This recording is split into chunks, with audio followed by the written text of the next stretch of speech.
me están haciendo subir aquí la intensidad del corazón, ¿ah? Bueno, las preguntas al cielo. La verdad es que siempre hablamos del tema o estamos quizás esperando esas respuestas. Por eso el foro y nos hemos preparado absolutamente todos. Yo creo que no nos vamos a repetir con las preguntas. Fernanda, ¿cuáles son tus inquietudes, tus impresiones? O la primera pregunta que tengas. Bueno, la primera pregunta que tengo es ¿por qué Dios, por qué el superior se lleva a las personas que amamos en los momentos que menos esperamos? Oh, está buena esa. Está buena para aperturar. Bueno, primero quiero que sepan que para mí es un privilegio poder ser esa voz del cielo. Me siento muy honrado de poder ser ese portador que pueda traer una respuesta, y voy a poner todo mi esfuerzo. Esta mañana oraba a Dios y le decía, dame la sabiduría para poder responder, porque estoy seguro que muchas de las preguntas que ellos hagan te vas a encontrar tú también con las mismas inquietudes.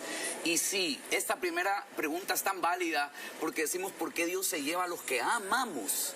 Y a veces uno dice, ¿por qué no se lleva a ese que no hace mucho por la vida o a ese que anda complicando las cosas? Hay que partir por un principio, y es que el polvo debe de volver al polvo. Este cuerpo tiene que partir de esta tierra porque tiene fecha de caducidad. Y la Biblia enseña que todo tiene su tiempo debajo del cielo. Y la Biblia dice que hay tiempo de nacer y hay tiempo de morir. Entonces, lo primero que hay que aprender es que no solo se lleva a los que amamos, nos va a llevar a todos. Nos va a llevar a todos. Y el hecho de que nos duela que alguien se vaya es un regalo que Dios le dio al ser humano de poder vivir en amor. Entonces, no es tanto porque se lleva al que amé, es preferible que cuando todos se vayan, digamos, cómo me duele, porque viví, disfruté y amé a esas personas. Porque lo otro es la indiferencia de que alguien se vaya y no hay quien lo visite, no hay quien dé palabras. Entonces, permíteme llevar la respuesta por el hecho de que todos partiremos, pero que cuando alguien parta, sintamos lo mismo que has sentido tú. Seguro no hablas por alguna experiencia en particular, el dolor que alguien parte. ¿Vamos a sentir dolor? Sí, pero la Biblia dice en el Salmo 34 que Dios está cercano a los de quebrantados corazones. Entonces, Él es consolador. Y cierro con esto, la Biblia enseña que el Espíritu Santo es el consolador. Y es increíble cómo en tiempos de dificultad Él puede traer consuelo a nuestra vida. Para como cerrar esto, yo creo que hice esta pregunta no más por mi lado, porque claro, yo perdí a mi mamá, pero ella siempre me hizo esa pregunta a mí. Ella cuando se enfermó me dijo, ¿por qué yo si he sido tan buena? Y no se la supe responder en ese momento, pero yo siento que yo sí lo he entendido ahora. Sí entiendo que todos tenemos un ciclo, entiendo que todos tenemos su momento. Hoy yo lo entiendo. Pero hace años atrás yo no le pude dar ese consuelo a esa persona que decía, ¿por qué me voy a ir? Porque tenía esa fecha de caducidad, su vida. Entonces creo que, ¿por qué hice esta pregunta? Porque yo siento que sí la entendí, pero quizás muchas personas sí necesitaban escuchar esto. Seguro que sí. Y Fernanda, también pensar en el hecho de que hay vida después de la muerte. Y esa es la esperanza que nosotros podemos abrazar en Jesús, en saber que partimos de esta tierra, pero estaremos con Él. Eso cambia la perspectiva de mirar la muerte y pasar ese tiempo que realmente nos lleva esperanza. Creo que Amén. Está muy buena esa. Y tiene otra, ¿verdad? Es que justamente creo que se acercó mucho ahora porque yo siempre me pregunto, porque uno muchas veces se cuestiona, y más cuando pasa por momentos súper duros. ¿Existe? ¿No existe Dios? ¿El cielo existe? ¿Qué pasa realmente después de la muerte? Podemos ser cristianos, católicos, podemos pertenecer a distintas religiones y todos nos van a decir algo, pero lo certero es que no lo sabemos. Tenemos la fe, pero no lo sabemos. Entonces mi pregunta siempre ha sido, cada vez que hago algo, ¿mi mamá lo estará viendo? Y ahora mi pregunta va más allá, ¿la volveré a ver alguna vez? ¡Wow! ¡Qué lindo! ¡Qué buena pregunta! Si nos volveremos a ver, primero quiero llevarte muy rápido en el hecho de que la Biblia habla mucho de este corazón de Dios tan grande que nos creó para tener relación con nosotros. Dios no nos creó pensando en la muerte. La muerte entra a causa del pecado en el hombre que abre su corazón realmente al pecar. Pero en Jesucristo estuvo ese plan restaurador de volver a tener vida con Él. Y los que hemos creído en el Señor Jesús, estamos con Él después de la muerte, como bien dices, los cristianos, los que tienen la fe en Él. Y la Biblia deja ver, es un tema un poquito controversial, muchos se preguntan si nos volveremos a ver. Te voy a dejar ciertas cápsulas rápidas. Jesús resucita. Y tienen que recordar que cuando Jesús resucita, resucita en un cuerpo, dice la Biblia, resucitado. Y entonces la gente no vio un espíritu, la gente vio un cuerpo, que lo pudieron tocar, lo pudieron ver. Lo primero que puedo mostrarte ahí. Otro pasaje que se me viene a la mente es que en algún momento Jesús, hablando con sus discípulos, les dijo: hoy ya no beberé más del fruto de esta vid, pero allá en el reino volveré a beber de este fruto con ustedes. Entonces a mí me está dejando ver el hecho de que Él lo reconocería, los reconocerían y que compartirían en el reino esto. Y hay otro pasaje también muy bueno que dice, Jesús les dice: vendrán de todos lados y en el cielo se sentarán a hablar con Abraham, con Isaac y con Jacob, los patriarcas de la fe. Quiere decir que los iban a reconocer. Entonces hay quienes piensan que no. Yo te traigo estos principios de la Biblia, personalmente creo que sí. Y cierro con esto. El apóstol Pablo un día dijo: no se entristezcan como los que lloran sin esperanza. Todos lloramos, pero dice: no lloren sin esperanza, porque un día los que duermen se levantarán primero, y los que quedamos estaremos juntos con ellos para encontrarnos con Jesús. Yo creo que nos volveremos a ver. Amén. Muchas gracias por responder estas hermosas preguntas. Y la verdad que hay algo muy loco. Creo que todos tenemos miedo a la muerte. Sí, bueno, en mi caso sí. A que se muera un familiar, a perder a alguien. Pero en el momento que yo perdí a mi mamá, perdí ese miedo. Porque dije, ya tengo un lugar seguro. Porque ese lugar es incierto. Claro. El cielo es incierto para los que estamos creciendo, para los que no tenemos la madurez en la fe. Ahora sí la tengo. Pero en ese momento yo perdí el miedo a irme a otro plano, porque dije, ella va a estar esperándome. Tienes el anhelo justamente de ese reencuentro. Tenía el anhelo de la fe. ¿Sabes qué? Esa era mi pregunta también, una de las que tenía, y ahora le damos paso a mi querida Dorita West con algo, yo creo que un tanto polémico, ¿o no? Yo quiero dar un aplauso a Fernanda por esa pregunta, de verdad. Muy buenas, muy buenas. Dorita. Carlos, yo creo que dicen un tanto en polémica, y es que hablar de religión siempre crea un poco de eso, ¿no? De polémica específicamente. Carlos, cada vez que da una respuesta, en este caso para Fernanda, se traslada un poco a la Biblia, ¿no? Y a lo que dice. Sí. Mi pregunta va precisamente por ahí, porque la Biblia fue escrita hace tantos y tantos años por Moisés, uno de los que escribió ahí, después de ser traducida tantas veces. ¿Cómo podemos dar fe que hoy por hoy y certificar hoy por hoy que estas son las verdaderas escrituras? Ajá. Muy... Quiero, antes de que conteste, Carlos, Está quiero muy que buena la sepa que pregunta. cuando íbamos a hacer este segmento y nos pidieron las preguntas, yo traté de encontrar las palabras porque no quería hacer pensar que yo no creo en Dios. Yo creo en Dios, pero tengo 1.000.000 de dudas, y una de ellas es precisamente respecto a la Biblia. Perfecto. Quiero felicitarte por ser la voz de muchos. Y yo creo que eso se trata también este programa y este segmento, que podamos representar la voz, ¿verdad?, de la gente que está al otro lado de la pantalla. Y yo estoy seguro que estás diciendo, esa pregunta también la tengo yo. Y qué bueno que la hicieron, Dorita, te felicito, porque es una pregunta natural que nos hacemos. Voy a tratar de dar algunos puntos claros que se me vienen a la mente, por qué la Biblia podemos comprobar su veracidad, su verdad. Primero, es el libro que se mantiene hasta hoy. No existe otro libro tan antiguo que se mantenga tan intacto y en nuestras manos. Primero, quiero que piensen eso. Segundo, quiero que piensen lo de acá. La Biblia no solo fue escrita por Moisés, son varios autores. No solo es un libro, es una colección de 66 libros, escrito por más de 40 autores. Escrito en un periodo de alrededor de 2000 años. No fue escrita en 3 meses. Fue escrita en 2000 años.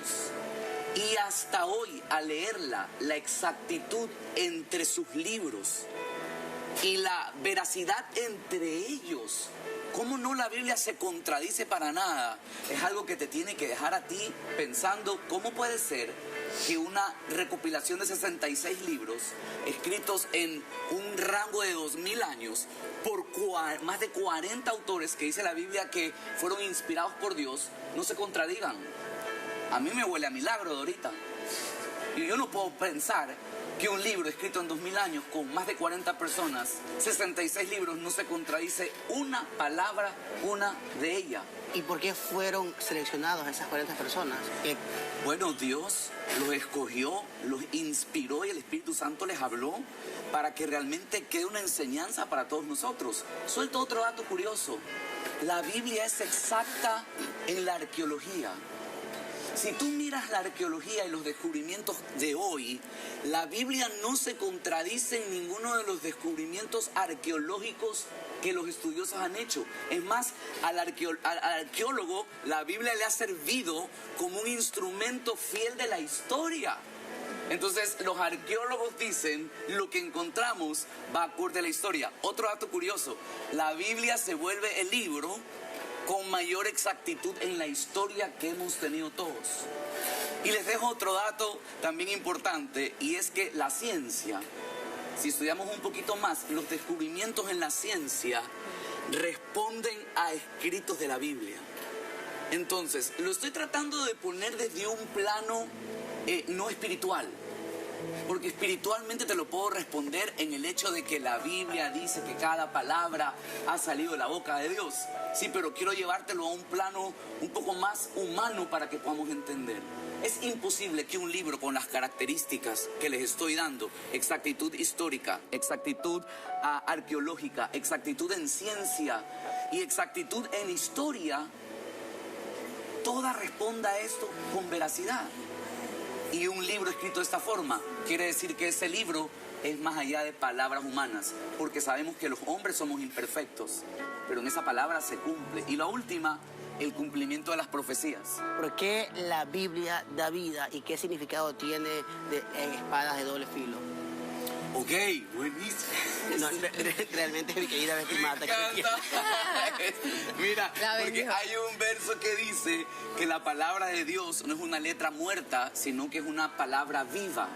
Y dice que penetra hasta lo profundo de nosotros. Por eso es como una espada de doble filo, porque puede entrar y dice que llega hasta nuestros tuétanos. Tan así que cuando, y a ustedes les ha pasado, ustedes mismos me van a decir si sí o si sí, que cuando en este segmento hemos traído palabra de Dios, se vuelve un ambiente tan especial que uno dice, Dios mío, estoy sintiendo algo. Y aquí está toda la gente del estudio, que no somos los únicos que estamos aquí. Hemos dicho, ¿cómo sentimos algo tan especial? ¿Qué paz sentimos? ¿Qué ocurrió? Y a veces hemos llorado en el segmento y no por llorar en un hincar, sino por una forma natural. La palabra está viva y esa es la respuesta. Yo tengo una pregunta, no sé, espero que no sea polémica, pero hablamos de una Biblia exacta, de un libro que no se equivoca, de un Dios. ¿En qué momento quizá existe la división de varias creencias, de varias religiones? Mira, desde el momento que el hombre participa, en donde quiera que participe, va a haber pensamientos diferentes. Ni siquiera tenemos que irnos a la Biblia. Si aquí nosotros hacemos un equipo de trabajo, estoy seguro que tú, es más, ya lo sé, tú no piensas igual que ahorita. O sea, no me lo tienen que revelar. Yo no tengo nada en el oído que me estén diciendo, ¿verdad?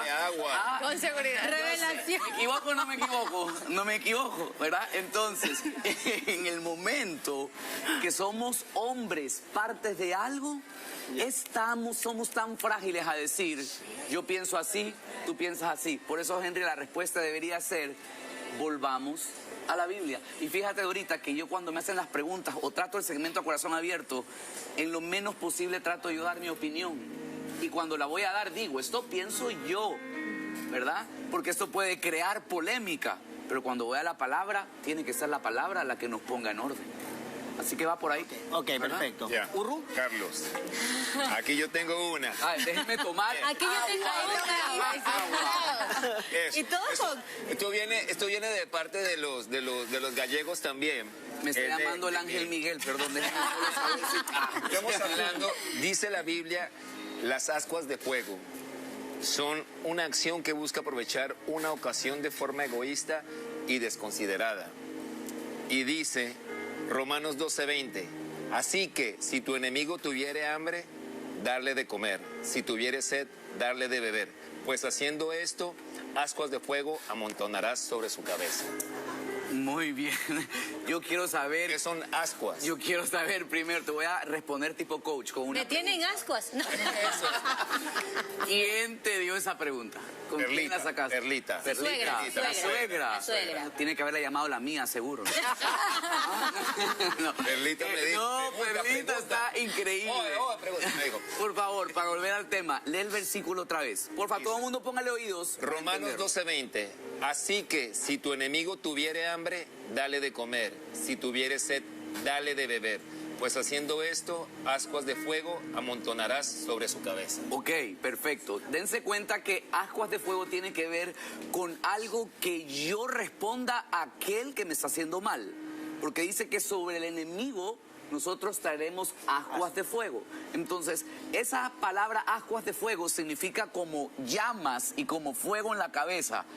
¿Cuándo sucede esto? Para darle iris. Cuando uno queda en ridículo, cuando uno queda en vergüenza, cuando uno sabe que metió la pata, ¿verdad? Sí o sí que se le sube, como decimos, la calor por ahí. Se nos sube el calor a la cabeza y uno siente que la cabeza le hierve. Sí, Se pone uno sí, rojo. Sí.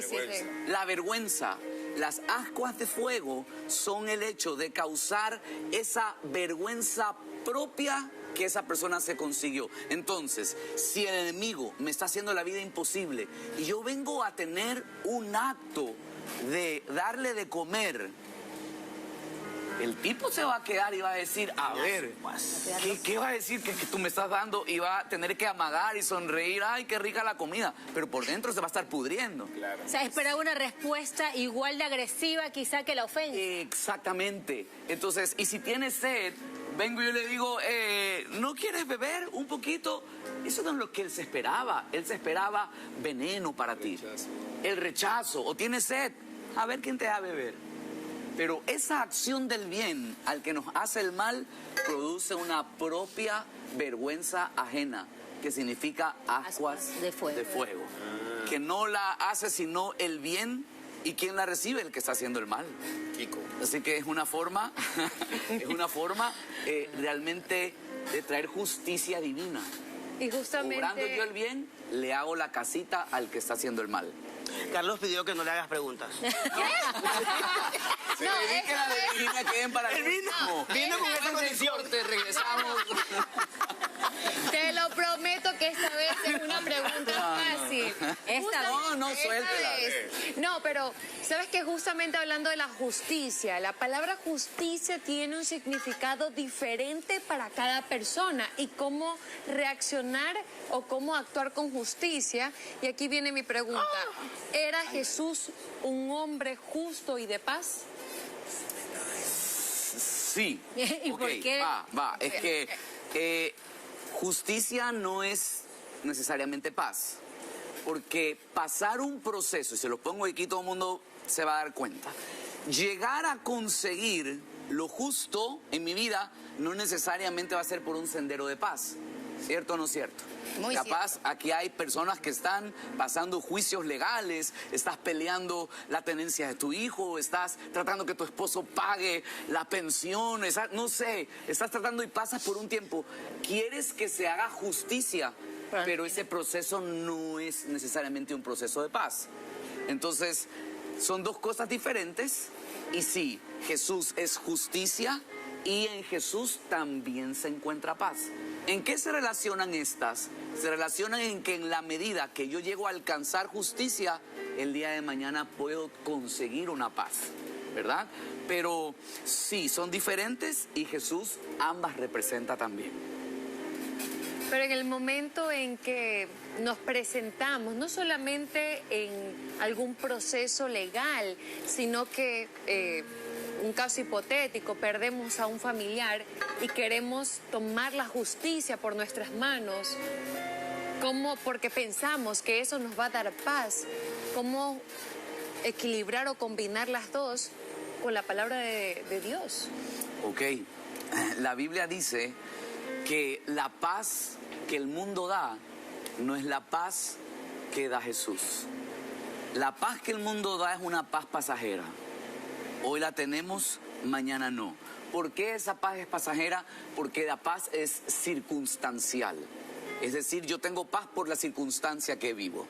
Me pagaron, estoy feliz. Gasté el fin de semana, me deprimí.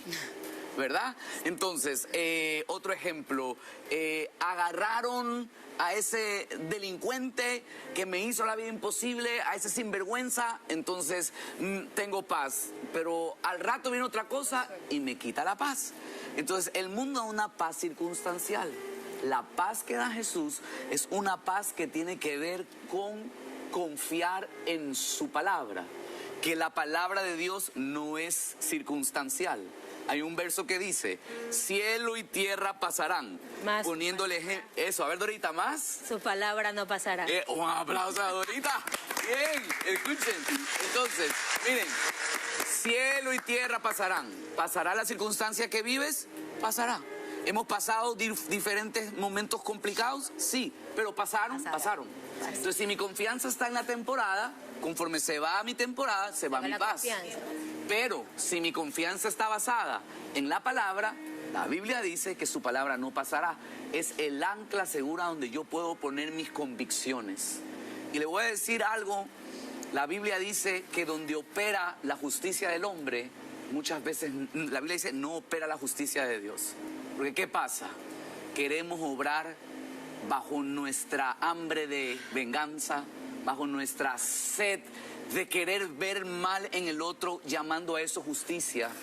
Pero nuestra confianza en Dios hará que así como las ascuas de fuego suben naturalmente, otras cosas de la mano de Dios vendrán sobre aquellos que no obran con bien. Ahí entra la frase, si quieres paz, prepárate para la guerra. Sería.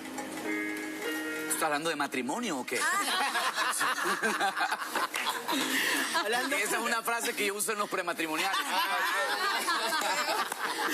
Hablando de guerras, hay enfermedades extrañas. Ahora va un cuestionamiento mío. Siempre que se registran desastres naturales, viene esta frase de algunos religiosos o de personas comunes, viene el fin del mundo. Y la pregunta es, ¿estamos viviendo el fin del mundo? Estamos cerca. Y si no es así, ¿cuándo sería? ¿Cómo es el fin del mundo? Bueno, se dice tanto de esto, voy a abrir yo aquí, no voy a hacer una llamada, voy a abrir la Biblia, ¿verdad? ¿Qué es como hacer una llamada? Y leerles porque a Jesús le hacen esta pregunta. Estaban todos sentados y los discípulos se le acercan. Estoy leyendo Mateo 24, estoy por el verso 3. Le dice, ¿cuándo serán estas cosas? Pensando en el fin del mundo que le habían preguntado. Y Jesús dijo, escuchen la respuesta de Jesús, verso 4. Jesús les respondió, mirad que nadie os engañe. Entonces, el primer tema para conversar a la pregunta del fin del mundo es cuidado con el engaño.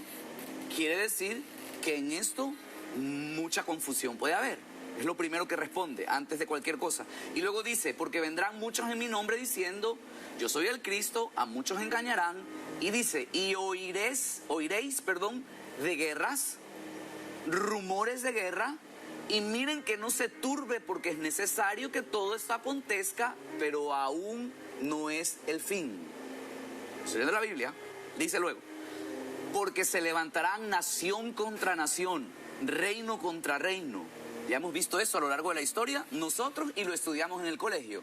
O sea, no es que recién nos pasa, hemos visto esto en la historia. Y luego dice, y habrá pestes, habrá hambres, terremotos en diferentes lugares, y todo esto será principio de dolores, mas no el fin. Entonces, todo esto que estamos viviendo nos anuncia el principio de un dolor que nos lleva al hecho de que podamos abrir nuestros ojos y entender que el ser humano necesita algo más allá para cambiar en su corazón. O sea, el fin del mundo no es inminente, depende de lo que usted habla del cambio espiritual en su corazón. ¿Otra vez? ¿El fin del mundo no es inminente o sí? ¿Otra vez? Ah, no. No, sí. El fin del mundo no tiene que ver con que yo cambie, porque a Jesús le hicieron esta pregunta y él dijo que ni siquiera él sabía la hora, que esto era algo que el Padre tenía y que no había sido revelado. Pero, más allá de pensar en el fin del mundo, probablemente más cerca esté el fin de nosotros. Entonces, eso sí es algo que deberíamos preparar y estar atentos a. Entonces, hay mucha gente que dice que el fin ya es y le ponen fecha. Nadie lo sabe. Bíblicamente es algo que no se le fue revelado ni a Jesús. Entonces, cuando alguien venga a decir, siento que se va a acabar el mundo en el 2024, así que cásense, así que viajen, vendan todo, eso es un engaño. Nadie lo sabe. Nadie lo sabe, ni Jesús le ha sido revelado.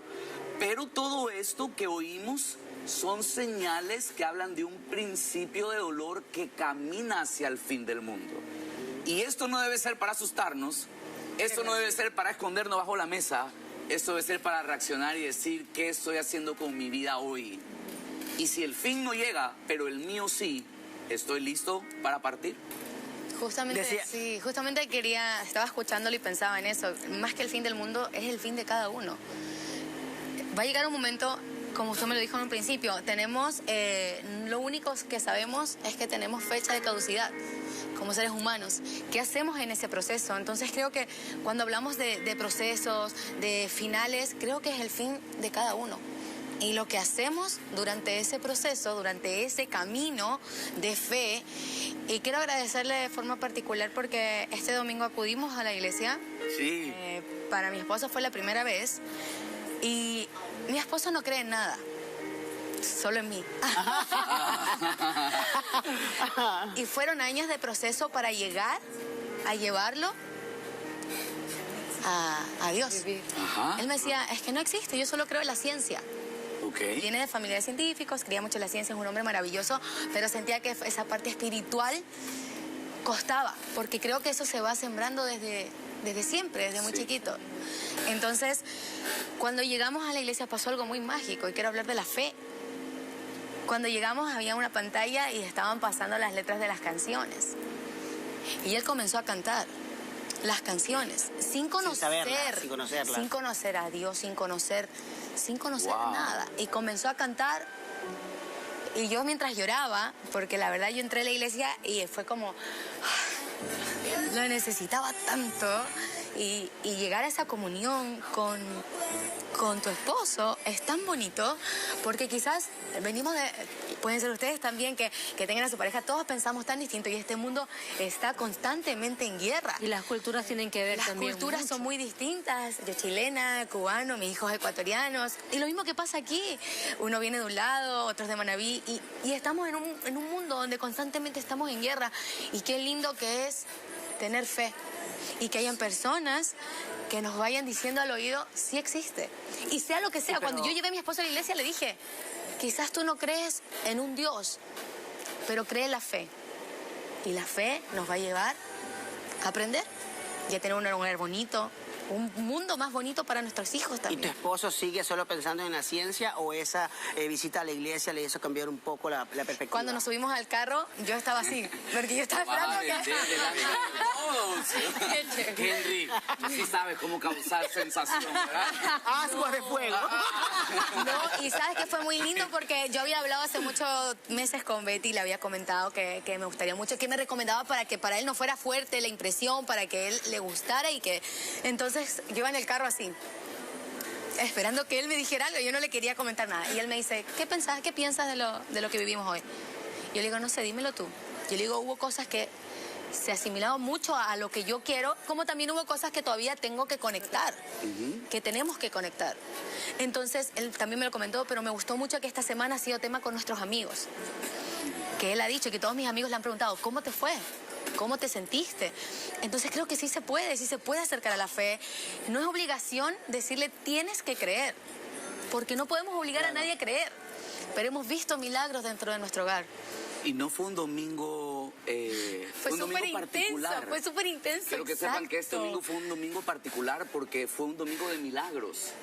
Entonces, para el que no cree, es muy fuerte ir a un domingo de milagros porque dices, ¿qué es esto?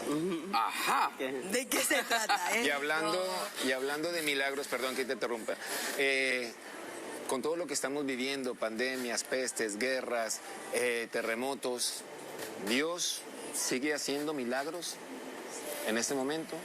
Porque vemos que tantos desastres están pasando en el mundo. ¿Cómo sabemos que Dios sigue haciendo milagros? ¿Cómo accedemos a esos milagros? ¿Cómo crees? Hay que recordar que lo que vive el mundo no se lo podemos responsabilizar a Dios. Es de la misma forma, cuando los hijos crecen, no sé quién tiene hijos más grandes aquí, pero creo que tú, ¿verdad? Y 12. bueno, acá 12, 11, 15, 11. 15, 11. Ay, Dios nos ayude. 11, la Sofi. Dos. Dios nos ayude. Pero bueno, cuando lleguen a 18 o a una mayoría de edad, ¿verdad? Y ya son grandes y toman su rumbo, las decisiones que ellos tomen ya no van a estar sobre nosotros como padres. Y uno no puede como padre estar persiguiendo para agarrar de la oreja y decir, muchachito, no se puede hacer eso. Entonces las decisiones son de cada quien. El mundo está como está por estar lejos de su Padre Celestial. Y por querer tomar decisiones a la vista de cada quien como quiera cada quien. Perdón la redundancia, pero esa es la realidad que vive el mundo. Entonces, lo que vemos alrededor, los asesinatos, las desgracias, las infidelidades, el lastimarnos unos a otros, tienen que ver con esto. Pero todo cambia cuando en algún momento yo llego, no importa la edad que tenga, llego a la casa de mi mamá y me siento ahí en su casa. Esta semana la visité y estando en su sala, escucharla, qué bien nos hace como hijos. Entonces, recibimos lo que ellos nos puedan dar cuando llegamos a la sala de su casa. De la misma forma es Dios como Padre. Siempre va a estar ahí para nosotros, pero tenemos que llegar a la sala de su casa, acercarnos a Él. Cuando uno se acerca con fe, el Padre va a dar lo que necesitamos. La fe es lo que mueve la mano de Dios. Y la Biblia enseña que Él es el mismo de ayer, hoy y por los siglos. Es decir, que Dios no ha cambiado. Dios sigue haciendo milagros. Y este domingo en particular, que vivimos esa experiencia de milagro, fue porque en el tiempo de carnaval habíamos tenido un retiro con adolescentes y una de las noches le creímos a Dios por milagros y sucedieron milagros de sanidad increíbles. Entonces ese día queríamos que todos puedan tener la oportunidad de un milagro y hasta hoy me siguen llegando a las llamadas y los testimonios de milagros reales sucediendo en la vida de aquel que cree. El problema del ser humano es que lo quiere razonar. Cierro con esto, Burro. No intentes razonar lo que supera nuestros límites humanos. No podemos razonarlo, señores, porque Dios no es hombre y nosotros no somos Dios. Entonces nuestra mente tiene un límite. Por eso relacionarse con Dios no depende de mi razón, depende de mi fe, que yo pueda creer. Desarrollar ese músculo de fe en decir yo creo lo que Dios dice para mi vida y entonces sucede. Se lo ve muy sencillo, pero es la forma como los milagros suceden. Justamente eso me dijo mi esposo, me dijo, ¿por qué voy a creer? ¿Por qué voy a creer que lo que estoy viendo es real? Y yo le digo, porque es lindo tener fe. Es lindo creer que va a pasar, es lindo creer que la persona que amas se va a sanar, es lindo creer que tu matrimonio va a durar para siempre, es lindo creer que tu hijo siempre va a ser un niño de bien. Y creo que la fe, ahí viene la frase que dice que la fe mueve montañas. Y de verdad que mueve montañas, mueve países, mueve el mundo entero. Así es. Y tu esposo está en un proceso especial que seguramente requiere Y fue muy lindo tiempo. porque él se lo cuestionó un poco, pero al salir fuimos a buscar a mi hija que estaba dentro también de la iglesia y mi Sofi me dice, ¿podemos venir de nuevo el próximo domingo? Ay, qué bello. Entonces eso, y ella es súper difícil, entonces... ¿Se parece a la mamá o al papá? Pregunta de al Henry. papá. No, tiene de los dos. pero tienes lo auténtico de ella, que también se cuestiona todo por la generación que estamos. Ok, ¿Cómo? Carlitos, por favor, tome agua porque lo va a necesitar. Viene Dora West. Ok, bueno, me gusta esa introducción pequeñita que hago, por si acaso. Mi pregunta, aunque parezca, va alejada completamente del feminismo radical con el que no comparto, ¿ya?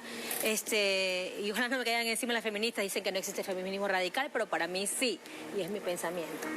Ok, en Efesios 5:22 está escrito, Carlos, que la mujer debe someterse al esposo, ¿ok? Mientras que hace referencia luego que el hombre debe amar y cuidar a la esposa. La palabra someter está sujeta a interpretarse como machismo. Sí. Y yo sé que en ese tiempo, obviamente, era diferente, ¿no? Era completamente diferente. Y entonces mi pregunta va, la Biblia también, o la Biblia se modifica según el momento que vivimos. ¿Es machista esa frase? Y si no es así, ¿cómo debemos interpretarla?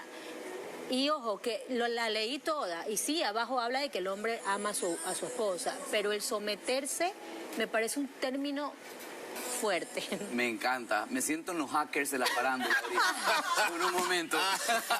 Poniéndole no es mi el intención. sabor y la... No se Pero- pierde un programa, sabe todo. Sabe más que yo que estoy en la casa. No, es que yo soy parte de la familia. Así es. Como usted también. Muy bien. Entonces, me encanta porque esto es un término que ha causado mucho... la desinformación ha hecho que muchos se alejen de la Biblia por el verso que estás trayendo. Porque la gente dice, entonces, la Biblia es machista y Dios es machista. Pero no podemos nosotros sacar un versículo sin entender el contexto que sucede alrededor. Es lo mismo como cuando en los hackers hay videos, ¿verdad?, que sacan y tú dices, es que sacaron mis palabras De contexto. de un contexto. Entonces, lo mismo sucede en cualquier ambiente. Yo necesito que veas el contexto de qué Dios piensa del hombre y la mujer. Y rápidamente se me vienen a la mente estos principios que creo que lo van a poder clarificar. Número 1, Dora, cuando Dios crea al hombre, la Biblia dice que Dios crea hombre y mujer y a su imagen y semejanza los creó. Es decir, que los dos fueron creados a la imagen de Dios. No hay cómo quitarle a la mujer ni cómo quitarle al hombre, que ambos tienen creación divina. Lo segundo que te quiero enseñar es que cuando Dios los bendice y les dice, vayan, fructifiquen, llenen la tierra, sean señores de la tierra, no se lo dijo al hombre, se lo dijo al hombre y a la mujer. Quiere decir que para Dios los dos son exactamente igual de importantes. Y cuando Adán recibe a Eva, la palabra que Dios usó es, le haré ayuda idónea. Y yo no sé si recuerdan en uno de los programas que tuvimos aquí que yo expliqué qué significaba la palabra idónea.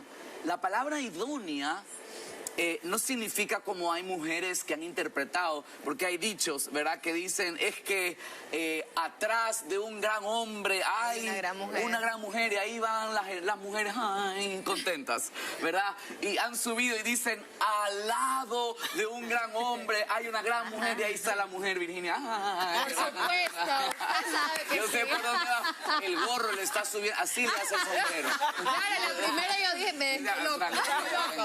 Tranquila, se va a acomodar con lo que te voy a decir. Entonces, ascuas. Entonces, la palabra idónea significa frente a, como un espejo. Si algo es idóneo para mí, es cuando yo me miro al espejo y digo, "Ja, me queda bien". Es idóneo para mí, como el saco de Urru que me dijo hoy. ¿Verdad que te lo pusiste idóneo? me dijiste ahí. Entonces, Este es el indicado. este es el indicado. ¿Cómo yo sé que es idóneo? Porque cuando yo me miro, entonces me queda bien. Entonces, la mujer y el hombre son idóneos frente a frente, son iguales. Es el primer principio que quiero que entendamos. Llevándote a Efesios, cuando la Biblia habla de que la mujer se someta al varón, es necesario entender que en la configuración con la que Dios nos diseñó, somos diferentes. Aunque seamos iguales, somos diferentes, completamente. Si usted pone desnudo a un hombre y a una mujer al lado, se va a dar cuenta que somos diferentes. La estructura ósea, la estructura corporal, los órganos reproductores, Si usted analiza el cerebro de una mujer y analiza el cerebro de un hombre, por favor. Somos más inteligentes. Mire, la mujer tiene la capacidad, el hombre tiene la capacidad de hablar 7,000 palabras a 8,000 palabras. La mujer solo de base habla 30,000. Imagínese brava. Eso es un hecho, Ya, eso es un hecho. entonces pregunto, ¿somos iguales, pero hay diferencias? Claro que Claro que hay diferencias. Es natural. Cómo nos crece el cabello, cómo nos crece la barba, cómo nos crecen los músculos, uno más que a otros, ¿verdad? La forma del cuerpo, todo es diferente. Se acaba el tiempo para responder esta pregunta. Ok. ¿Sí? Entonces, Ok. Dora, la respondemos la próxima. Entonces, no, rápido. Por Es WhatsApp. verdad, tienes razón. Es que me emociono como comunicador. Todos estamos emocionados y en casa seguro también. Entonces, termino con esto, rápido.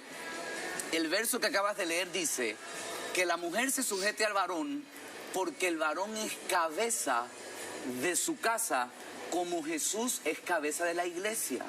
El problema es que hemos malinterpretado la palabra cabeza y hemos pensado que la cabeza tiene que ver con autoridad. Y decimos que porque él es cabeza, él manda. Que porque él es cabeza, él gobierna. Y entonces la mujer siente que el sometimiento tiene que ver con un señorío del hombre. La somete a algo. Y eso es un error. Porque si lees exactamente el versículo, dice que el hombre es cabeza como Jesús es cabeza de la iglesia, la cual es su Salvador. Si hubiese querido denotar autoridad, hubiese dicho la cual es su Señor, pero dice la cual es su Salvador. Entonces Jesús, ¿qué es primero para nosotros? ¿Señor o Salvador? ¿Él nos vino a someter a algo A o nos salvar. vino a salvar de Salvar. algo? Nos vino a salvar. Entonces el rol del hombre es el rol de salvar, proteger, cubrir. Fíjese qué interesante que es el rol con el que los hombres jugamos de niños, siendo superhéroes, salvando, y es el rol con el que las mujeres siempre jugaron en ser rescatadas, ser conquistadas, y esto no es de menos, por favor. Esto no es para menos, es la configuración que tenemos. El problema es pensar que cabeza es ser autoridad. Y eso no lo es. El hombre no es autoridad de su casa, el hombre es el salvador de su casa. Y ahora te cierro con esto, que ya veo que me estás viendo con ojitos ahí. Cierro con esto, Interesante. rápido, cierro con esto. Jesús primero fue el Salvador, pero cuando entendemos que nos salvó de nuestros pecados, que nos ha dado vida, que nos ama con nuestras imperfecciones, que nos soporta, que nos tiene paciencia, que nos abraza en la noche más difícil y que no nos deja, ¿no lo haces naturalmente tu Señor? ¿No viene algo natural en decirle, has hecho tanto por mí que caigo rendido a ti, sé mi Señor? Entonces, de la misma forma, para poder ser varones que están acá, para poder ser señores en la casa, primero tenemos que ser salvadores. Cuidar, proteger, paciencia, estar en todo tiempo. Y entonces tendremos una mujer sujeta no bajo una autoridad de un daño, bajo el principio que donde hay dos cabezas se llama monstruo. Sí, es cierto. Ok. Sí. Carlitos, muchísimas gracias. Vamos a culminar, no sin antes, la última pregunta que tenemos de parte de Gaby Díaz y ella justamente nos dejó un video. Hola, mi linda familia. Hoy no puedo acompañarlos. Tengo algo sumamente especial con mi hija Poli que ya se los estaré compartiendo. Pero tengo una duda, Carlos, que la verdad que me ha tocado fondo durante muchísimos años, así que espero que tú me la puedas ayudar a entenderla más con claridad. Si para Dios la familia es tan importante, es el centro de todo, ¿por qué su único hijo, Jesús, no tuvo la oportunidad de tenerla? Así que quiero que me puedas despejar ese interrogante. Estaré sumamente atenta a la respuesta. Les mando un beso. Los quiero. Y esa pregunta va a ser respondida por Henry. Ay, Henry, sí. Le corresponde. Ella no vino, pero mira, está aquí al pie de cañón. Yo ya sentí aquí su... Su vive. Miren, me parece una pregunta muy interesante, pero también creo que la respuesta es sencilla. Porque Jesús vino con un propósito. al mundo. Era Y salvar. el propósito que vino al mundo era, a través de su obra en la cruz, darnos la oportunidad de la restauración de la relación con Él y la relación con el prójimo. Él se vuelve el salvador de nosotros para que podamos vivir en familia. Entonces la historia de Jesús es que Él vino y muere a los 33 años, ¿verdad? Con 3 años de ministerio. Vino con un propósito específico y fue el que podamos habitar en una relación con Él y que podamos tener familia. Así que la familia que tenemos y la familia que nos ha regalado es algo que hay que apreciar como un regalo de Dios, y que por la obra de Jesús podemos nosotros habitar en familia. Así que creo que es una verdad que debe reconfortar, ¿verdad? Y animar mucho nuestro corazón. A ver. Un aplauso, por favor.